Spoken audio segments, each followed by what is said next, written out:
పంచముఖ ఆంజనేయ ప్రణామమయ్యా, దశభుజా రుద్రతేజ దండములయ్యా, దశభుజా రుద్రతేజ దండములయ్యా, పంచముఖ ఆంజనేయ ప్రణామమయ్యా.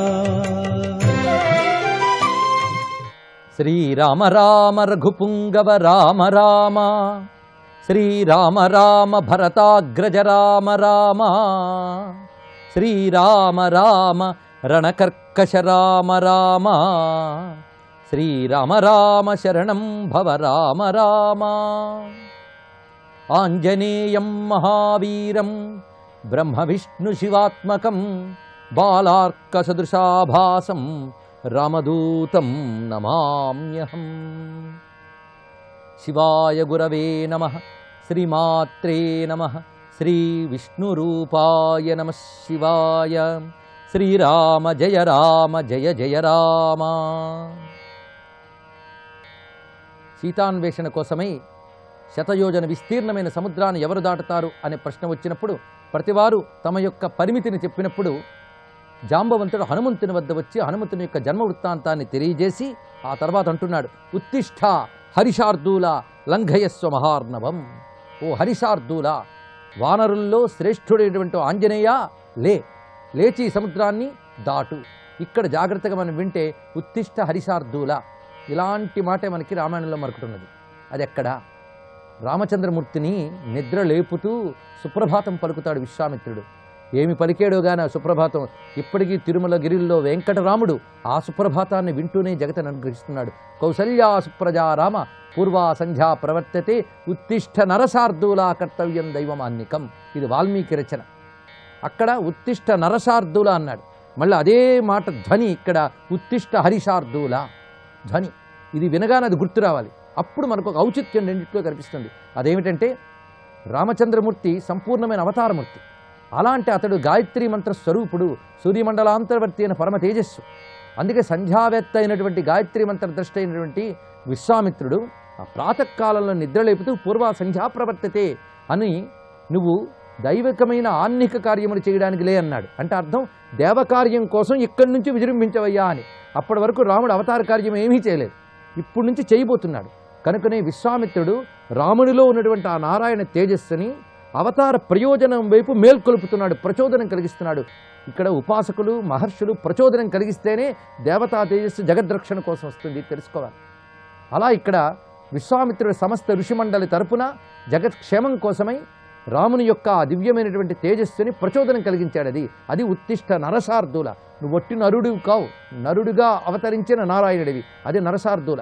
అలాగే ఇక్కడ హరిశార్దూల అన్నాడు. ఇక్కడ హనుమంతుల్లో ఉన్నటువంటి మహాతేజస్సుని లోక రక్షణ కార్యము అనబడేటువంటి రామ అవతార కార్యానికి ప్రయోజనంగా ప్రచోదనం కలిగిస్తున్నాడు జాంబవంతుడు. యుగాల నాటి జీవి అయిన మహర్షి తుల్యుడైనటువంటి జాంబవంతుడు.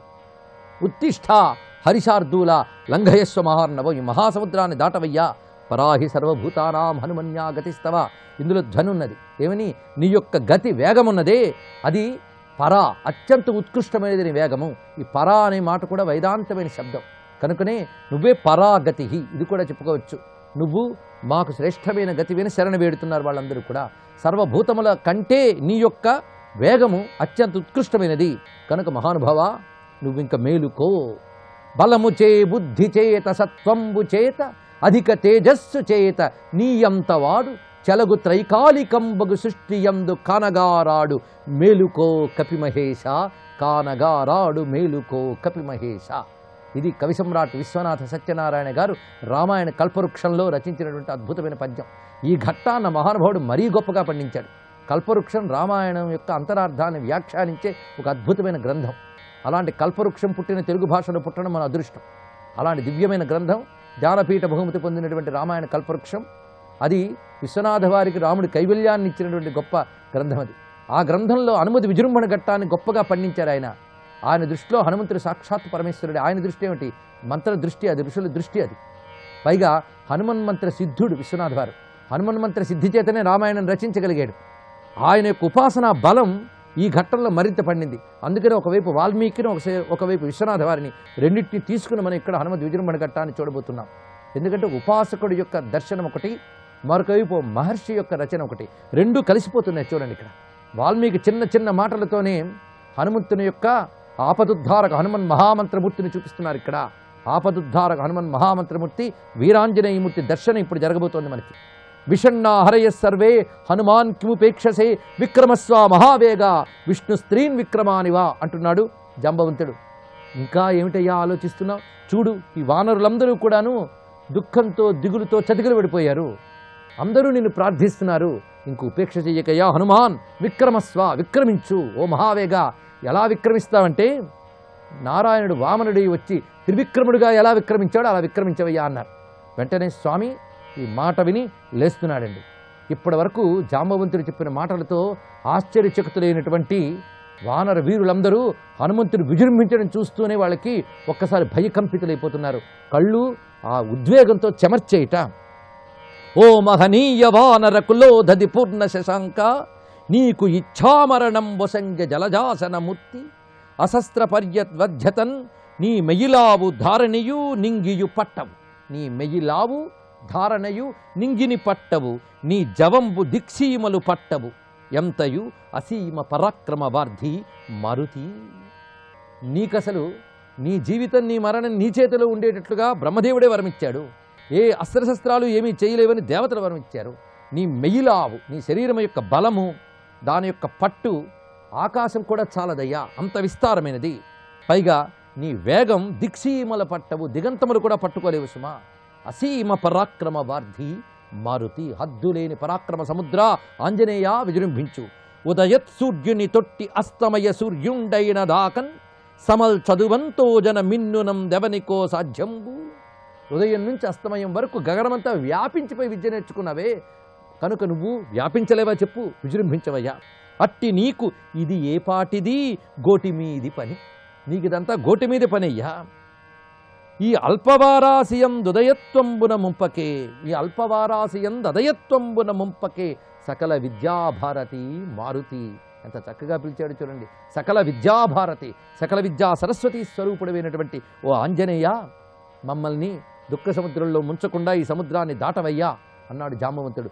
జాంబవంతురాలిన మాటలు వింటూ అనినంత సర్వ వానరపతులను సర్వ వానర సేనయు మహాశ్చర్య రస నిమగ్నులై భయభ్రాంత బాష్పనేత్రంబుల నతశిరస్కులై నిలువా. వాళ్ళందరూ అలా రెండు చేతులు దోజిలించి నిలుచుని ఉండగా అప్పుడు హనుమస్వామి విజృంభిస్తున్నాడు. తథ కపీనాం వృషభేన చోదితః ప్రతీతవేగ పవనాత్మజ కపిః ప్రహర్షయంస్తాం హరివీరవాహినీం చకార రూపం మహదాత్మనస్తదా. కపిశ్రేష్ఠులు చెప్పినటువంటి మాటలు విని మహావేగవంతుడైన ఆంజనేయ స్వామి అందరినీ ఆనందింపజేస్తూ తన రూపాన్ని మహద్రూపముగా విస్తరింపజేస్తున్నాడు. ఆ విస్తరిస్తూ ఉండగా వీళ్ళు స్తోత్రములు చేస్తున్నారు. సంస్తూయమానో హనుమాన్ వ్యవర్ధత మహాబల సమావిధ్యత లాంగూలం హర్షాత్ బలముపేయువాన్. ఇక్కడ అద్భుతమైన విషయాన్ని చెప్తున్నాడు వాల్మీకి. మంత్ర రహస్యాలు పెట్టాడు ఇక్కడ. సంస్తూయమాన హనుమాన్, అందరి యొక్క స్తోత్రములు వింటూ ఆ స్తోత్రాల్లో చెప్పిన భావాలకు అనుగుణంగా పెరుగుతున్నట్ట. మన స్తోత్రం ఎలా చేస్తామో అలా ఉంటుంది దేవత, తెలుసుకోవాలి. అందుకే పొగడ్తా అనుకోవద్దు. ఆ స్తోత్రమునందు అంతటా కూడా దేవతా స్వరూపం ఆవిష్కరింపబడుతుంది. ఏ స్వరూపాన్ని నువ్వు శబ్దం ద్వారా పలుకుతున్నావో అది మంత్రమయమై ఆ దేవతని అదే స్వరూపంగా ఎదురుగా నిలుపుతుంది. అందుకే ఆంజనేయ స్వామిలో ఉన్నటువంటి రుద్ర తేజస్సుని వీరందరూ స్తుతిస్తూ ఉంటే వ్యవర్ధత మహాబల పెరిగాడు ఆయన. ఆ పెరిగి ఒక్కసారిగా తన తోక ఎత్తి నేల మీద కొట్టేట. సమావిధ్యత లాంగూలం హర్షాత్ బలముపేయువాన్. ఆ కొట్టిన తీరును ఒక్కసారి పరిశీలిస్తే దీన్ని వర్ణిస్తారు విశ్వనాథ్ వారు ఇదే శ్లోకాన్ని తీసుకుని. ఒగి కూర్చుండిన ఎట్టిడవు హనుమ కూర్చున్నట్లుగా ఒక్క హేలగ నల్దిక్కులు చూచు త్రుటిలో లాంగూలమాభీల జింహగ పుచ్చోగ్ర విచాలనాద్భుత రవ వ్యాధిర్న రోదొంతరమ్ముగ సంతాడనమాచరించే వసుధాభోగంబు నిమ్నంబుగా. ఒగి కూర్చుండిన ఎట్టిడవు హనుమ కూర్చున్నట్లుగా ఆ కూర్చున్నవాడు ఒక్కసారి ఒక్క హేలగ నల్దిక్కులు చూచి నలువైపులా చూసి లేచెట్ట. ఆ లేస్తూ తోకని తీసి కొట్టాడు నేలకు. ఒక్కసారి విజృంభించే ముందు ఆ వాలంతా పనిచేస్తాడు. ఆ తోక ఒక మహాశక్తి, దానికి నమస్కారం చేసుకోవాలి. దాని ప్రత్యేకత తర్వాత తెలుసుకుందాం. ఆ లాంగూలాన్ని కొట్టేట. ఆ కొట్టినప్పుడు ఎలాగా తగిలిందంటే ఒక మహాసర్పం లేచి నిలబడి తన తోక నేలకు కొట్టినట్లుగా ఆ హనుమ లేచి నిలబడి తన యొక్క తోకను నేల కొట్టాడు. ఆ కొట్టడం లాంగూలము ఆభీల జింహగ పుచ్చోగ్ర విచాలనాద్భుత రవ వ్యాధీర్ణ రోధోంతరంబుగా సంతాడనమాచరించే వసుధాభోగంబు నిమ్నంబుగా. ఆ తోక తగిలిన చప్పుడికి దిక్కులు ప్రతిధ్వనించేట. భూమి ఒక్కసారి కృంగింది. అట యోగింబలె కూరుచున్న ప్రభువవు అయ్యాంజనేయుండు సంస్ఫుట సంస్తోత్రములాడుచున్న కొలదిన్. ఒక యోగిలా కూర్చున్న ఆంజనేయుడు వీళ్ళ స్తోత్రములు వింటూ ఆ విధంగా విజృంభిస్తున్నాడు. ఆ విజృంభిస్తున్న హనుమస్వామికి నమస్కరిస్తూ సర్వం శ్రీరామచంద్ర చరణారవిందార్పణమస్తు. జై వీర హనుమాన్.